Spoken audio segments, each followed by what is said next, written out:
Pessoal, eu tenho um comentário ali que eu expliquei isso aqui e eu tinha colocado o vídeo de onde eu tinha tirado, só que o autor do vídeo retirou. Então eu vou fazer um vídeo para deixar aqui essa explicação, para fazer isso aqui mais rápido. Olha só, se X é vermelho, aí então Y é verde. Se X não é vermelho, então Z não é azul. Se Y é verde, o Z é azul. Olha só, quando a gente tem isso aqui, ó, tá vendo que é vermelho, vermelho, ele tá falando X. No Y ele fala não é verde e depois ele fala que é verde. E no Z ele fala que é azul e não azul. Então a gente pode simplesmente simplificar essas coisas por elas estarem iguais. A gente pode apagar tudo isso aqui que foi igual. Ó. No X a gente tira esse vermelho de lado que não importa. Ele vai ser uma coisa ou não vai ser outra. A gente não precisa de repetir isso aqui para resolver a questão. E o Y, ele não é verde ou ele é verde. Então a gente vai ficar só com o não. Aquilo que foi igual a gente vai cortando aqui. Ó. O Z azul não é azul, a gente tira esse azul. O que importa é só se ele vai ter a cantoneira negando ou não. Então vamos começar, vamos traduzir isso aqui em linguagem aqui, lógica para ficar mais fácil de resolver. Então se o X é vermelho, então o Y não é verde, a gente coloca uma negação no Y. Tá, agora se o X não é vermelho, agora não, aqui vem, ele colocou um não, então a gente coloca um não X. E então o Z não é azul, o Z não é azul. Não Z. Tá. E Y é verde. A gente só coloca sem a cantoneira, sem a negação, e azul.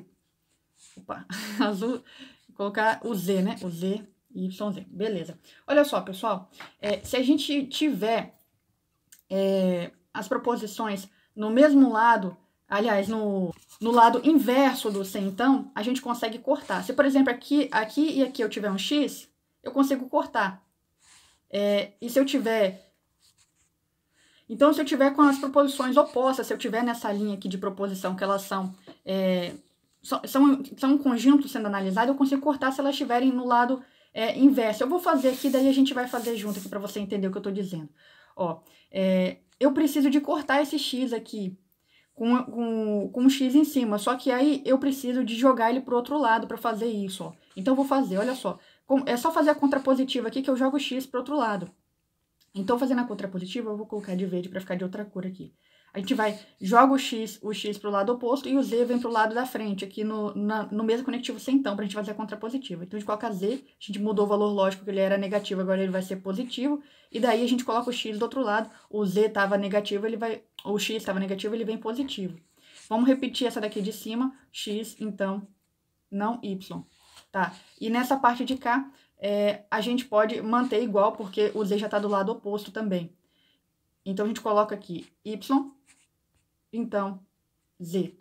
Olha só, pessoal, quando a gente tem proposições desse jeito aqui, a gente consegue cortar se elas estiverem no lado oposto. Elas estão iguais, ó, o X é igual ao X aqui. Se elas estão no lado oposto, dentro dessa combinação de proposições, eu posso cortar isso aqui. O Z também está igual, ó, eu posso cortar também. Então, vai sobrar só isso aqui, ó, Y e não Y, porque a gente está falando de uma sequência de C entãos. Então, eu tive que mudar essa daqui do meio para eu conseguir cortar, para deixar igual. Essa aqui é a maneira mais rápida que tem de resolver esse tipo de questão. Bom, aí o que sobra se a gente cortou tudo aqui? Vai sobrar não Y e Y. Então, a gente coloca isso aqui, um na frente do outro. Y, então, não Y. Então, o que significa isso aqui? Que um vai ter que ser verdade e outro que vai ter que ser falso. E quais são vou colocar todas as proposições aqui e você vai entender isso junto comigo. Olha só. Quando a gente está falando do conectivo C, então, quais são as possibilidades que a gente tem para que essa expressão seja verdade normalmente? Essa aqui a gente vai ter uma coisinha a mais, essa aqui a gente vai fazer depois. Quais são as possibilidades? Bom, a gente pode ter falso, que vai ser verdade. A gente pode ter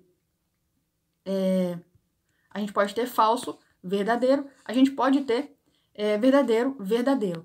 Só que olha só, pessoal, nessa proposição aqui que a gente tem Y, não Y, a gente vai ter que ter um vai ser verdade e o outro vai ter que ser mentira, porque eles são opostos, ó, eles estão falando da mesma proposição. Uma coisa é ou uma coisa não é, ela não pode ser e não ser ao mesmo tempo. Deu para entender? Igual aquele caso, ser ou não ser, eis a questão. Então, uma coisa vai ter que ser verdade, outra vai ter que ser mentira. Então, você não pode ter os dois ao mesmo tempo. Então, ó, a gente não pode ter duas verdades. A gente não pode ter duas falsidades, a gente vai ter que ter um caso de verdadeiro ou falso. Mas essa proposição, ela só não aceita a Vera Fischer. Ela só não aceita a gente ter isso aqui, ó, verdadeiro, falso. Todos os outros ela aceita em regra, né? Só que no caso específico, ela não vai aceitar as outras. Por quê? Porque a gente está falando de proposições opostas. Ou uma coisa é ou ela não é. Ela não pode, ela não pode ser ela mesma e o oposto dela ao mesmo tempo. Então, por isso que a gente fica aqui só com falso e verdadeiro como possibilidade. Então, a gente descobriu que o Y, ele é falso e o não Y é verdade. Cadê o não Y? O não Y tá aqui. O não Y era dizer que o Y não é verde. Cadê? O Y não é verde. Letra D.